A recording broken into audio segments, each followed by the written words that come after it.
What do you get when you combine a passionate and veteran sports writer with a wife who is a casual observer? The answer? Married to the Game. This landmark sports talk radio show discusses sports from a married couple's perspective. Married to the Game with Rory and Lakita begins right now.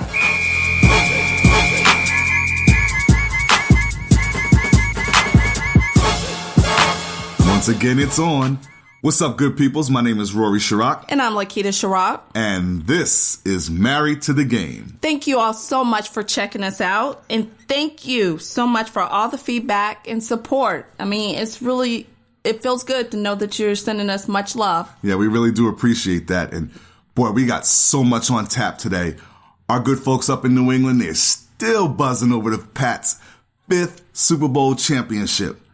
While our neighbors here in Atlanta, man, they're still in a collective state of shock. Yeah, I mean, it really hit me in the gut right here. I mean, I was all excited, and then I felt like they just picked me up and just threw me down. Yeah, let's move on. Okay, well, we've aired a show called Walk Like a Champion before, but This is the remix. On this remix edition, we'll tip our hats to the historic New England Patriots, dash around the track at the Millrose Games, and salute 2 championship broadcasters. So put on your fine threads, book your spot in the VIP section, and let's groove to this remix of Walk Like a Champion, right here on Married to the Game.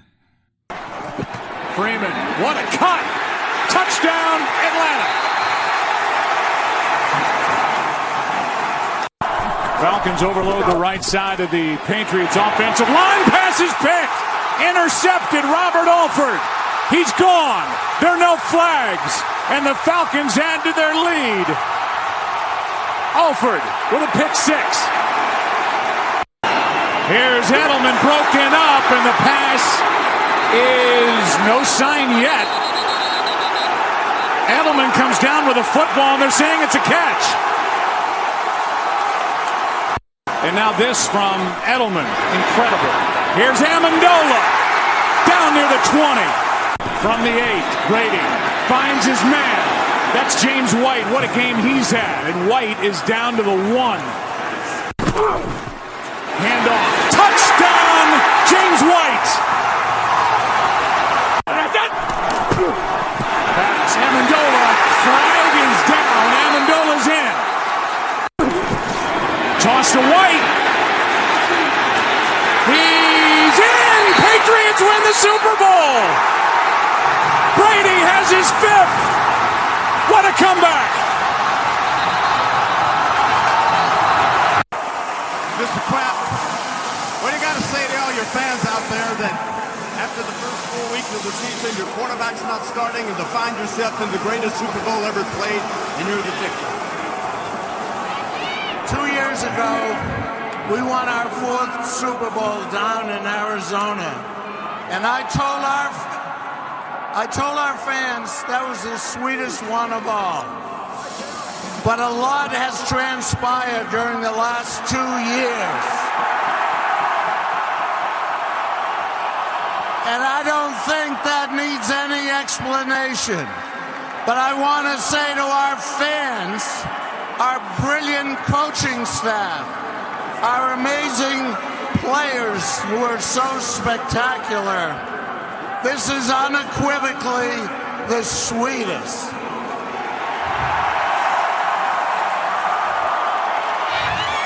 All right, we know Super Bowl 51 has been analyzed and dissected over and over.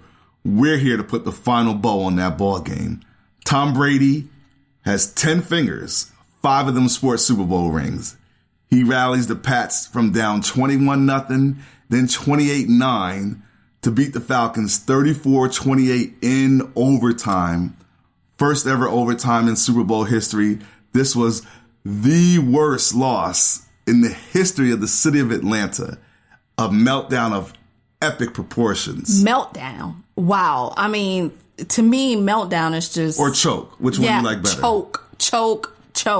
And not only were the Falcons football players choking on the field, but they had all the fans choking all over social media, just passing out with just anger, embarrassment, just frustration. And you're a pretty harsh critic when it comes to people blowing stuff and losing. Yeah, because what do you feel about that? I just, when you're up there and you're making that many coins, you need not make that many mistakes. Okay. And they choked. How can you have such a huge lead, and then you come back and just...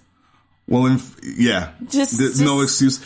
Tom Brady is a legend. His legacy is already 5 Super Bowl rings. Bill Belichick, 5 Super Bowl rings as a head coach. That's the first ever for both of them. Right. And but you know what? I've started off, I was looking at, okay, it can either go two ways. You could go with Brady getting his 5 and making history, or Ryan having his first and making history. So I was leaning more toward, of course, with Ryan wanting to make his first in history. And it just really disappointed me. But I will stick to what I liked. How about that? Let me get on positive train. Okay. Julio Jones. Man, not only he was making some catches. He was making some smooth criminal catches to Nutcracker Ballet. I mean, he needs to do his remix edition of doing a winter mix ballerina of Nutcracker, plus put a little Michael Jackson Smooth Criminal up in there. He was doing it ballerina style, tiptoeing all over the place. Man, I wish they would have threw it to him more. Maybe they would have won the ball game. Oh yeah, they would have. I think so. But the loss hurts you, but you like the extra stuff that goes on with the Super Bowl. Talk to me about that. Yes. Now, the commercials were... 2 thumbs down on the commercials. Yeah. I don't know who was dealing with that, but they were horrible. Now, I kind of looked at the commercials as being the Patriots, the first half, and then the Falcons. How the Falcons were in the beginning of the game. Because the commercials were garbage at first. But then they kind of picked up a little bit. I liked a couple of them. I guess, where they were doing little trailers to the shows. Those were cool. But other than that, halftime show, epic. I love Lady Gaga. Oh my goodness. She has a new fan. I really wasn't on the Lady Gaga bandwagon as much. Yeah. But now I'm on it. She's got a catalog of hits. Yeah, she did. She does. She really does. Oh, I've got to say, of course, the food, the parties, the music. Yeah. We ate good. Yeah. That was awesome. That was my thing more than anything. So what about you? Like the HBCU tribute. I knew you would. I really like that. Yeah. I kind of figured you would, being an HBCU graduate, That was right up my alley, and it was great to see how they honored some of the legends who have passed on, and then the ones who are still here. It was great. How about, I noticed that Morgan State was representing. And Grambling State. Got a lot of love, too. They got a lot of love. SWAC school. Yeah, I was like, wow. And then I thought it was really cool when Jerry Rice, when he came out, he did his little funny little dance. Yeah. And I thought that was cool. But yeah, I got a little bit emotional myself seeing the HBCU Hall of Famers. It was an emotional and proud moment. Being a from Pine Bluff, Arkansas. Shout out to University of Arkansas Pine Bluff. It was good.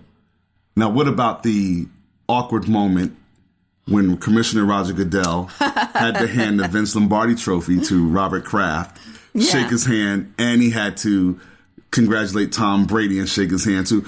I thought both parties were professional and mature about it, because there's a lot of beef between them. Yeah, and I thought, I think everybody was so, especially with Brady, I think he was so focused and excited about that number 5 that he wasn't messed up about that. It was funny, though, as Commissioner Goodell was giving his little congratulatory speech over the mic.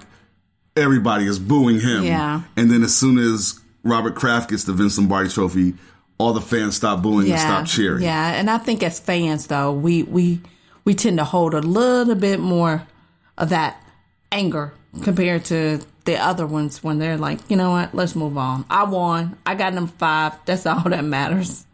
But so Super Bowl 51 is in the books, a historic one, first ever in overtime.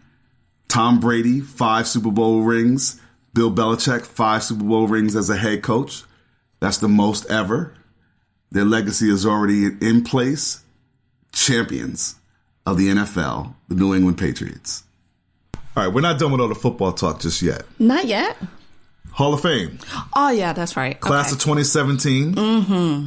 7 men are going to get fitted for that nice yellow blazer. The canary yellow. It's a hot look, though. Yeah, it is. All right. You mind if I rattle off a few stats? Okay, here we go again with the stats, man. But it's the Hall of Fame. Yeah, you're right. You're right. And it's based off of stats. Go ahead. LaDainian Tomlinson. Mm-hmm. 5th all-time leading rushing. Mm-hmm.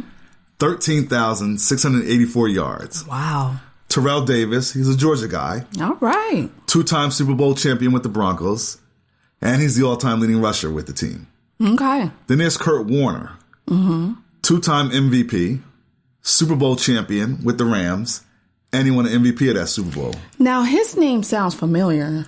All right, Kurt Warner at one point was bagging groceries while playing in the Arena League. Okay, maybe his story was a come-up story or something like that. Yes, it's like the ultimate Cinderella story. Yeah, and I know his dating game just shot up. I think he was married at the time when he was bagging groceries. See, that's what I'm talking about. So he's in the history of supermarkets, he's the all-time greatest grocery bagger, if that is such a word. Yeah, and then, it's always that strong woman behind that man. Exactly. Hint, hint. All right, go ahead. Then there's Morton Anderson. Mm-hmm.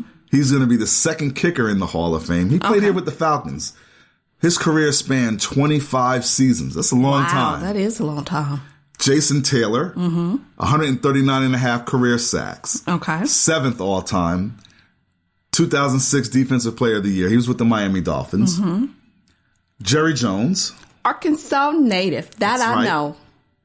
Played for the Razorbacks. Mm-hmm. 3-time Super Bowl champion. Owner of the Dallas Cowboys. America's team. That's right. Then there's Ken Easley. 5-time Pro Bowler with the Seattle Seahawks. But noticeably absent off this list is Terrell Owens. T.O. T.O.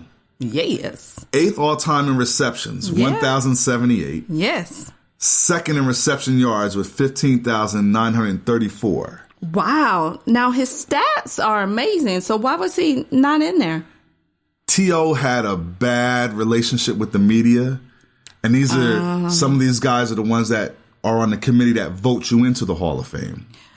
So because he had a bad relationship with the media, they were kind of petty with it and decided not to put him in. Exactly, and that's the problem. So is that what y'all do? Because you're part of that media now. Now, I've never met T.O. I know, but I didn't like his actions, his antics. I can't say I don't like him. I never met him. Did he have a lot of bad relationship in San Francisco with head coach Mariucci? Yes. Right. With quarterback Jeff Garcia, yes. Right. And then in Philly with Donovan McNabb, they had their back and forths. Right. But he was a great ball player. Right. He was a great ball player, but from what I know, he was an awful reality star. I wasn't all for that. Yeah, the show with Chad Johnson. Yeah. Now, you know what? I did see where he got major support in the Twitter world, as you can say, in Twitter. And Mike Greenberg of ESPN, he was like, I'm sorry, but Terrell Owens is historically greater than several of those who went into the Hall. Like him or not, he just is. So there you go. He stated his stats speak for itself. There are people there with lesser numbers, right, as far as wide receiver position that are in the Hall of Fame. Right. One of the borderline people in this class, Jason Taylor, right, both of them don't have Super Bowl rings. Oh. Now, but Jason Taylor was a great player at his position. So was T.O. And sometimes that's if it's a weighing factor. Okay, right, did you win a championship? That plays a big role in it. You know how you used to say likability? So yes. Did that play a part in this? Oh, absolutely. Okay. But why is it that if it's just about stats and it's not about the character? So he should have got in. It's the Hall of Fame, not the Hall of Character. Okay. It's not the Boy Scouts or the choir club. So I guess that, that makes a lot more sense from what Deion Sanders said on Twitter when he said leaving out Terrell Owens out of the Hall of Fame, again, is just wrong. They need to just say what's the criteria for being a Hall of Famer so we all know. #truth. So there you go. Truth is right there. And I mean, they really need to state whether or not it's character and stats or just stats. You know what I'm saying? Because he was a diva. He brought a lot of attention to himself. Right. But the man buckled